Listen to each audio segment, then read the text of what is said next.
ბათუმის მერიაში ინფრასტრუქტურული სამუშაოების 2016-2019 წლების პრიორიტეტებზე იმსჯელეს.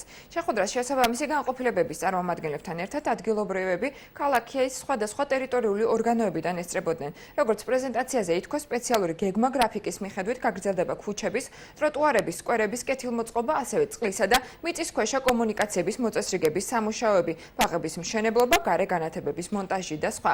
აღნიშნული ვადები მოსახლეობისთვის მიუღებელია. შემოერთებული ტერიტორიების წარმომადგენლები ფიქრობენ, რომ უმჯობესი იქნება, თუ კი ისევ სოფელს დაუბრუნდებიან. მათი თქმით, ამ შემთხვევაში მეც სიკეთეს მიიღებენ. ძალიან დიდი პრობლემაა გზა, 370 მეტრი მონაკვეთი გზა, რომელიც წლები არ გაკეთებულა. ძალიან მაკვირვებს, რამ გაწყვიტა ჩვენს ისტორიაში სასიქადულო მამულიშვილები, რომ ერთი და იგივე სახელები არ ერქვას ქუჩებსა და ეს.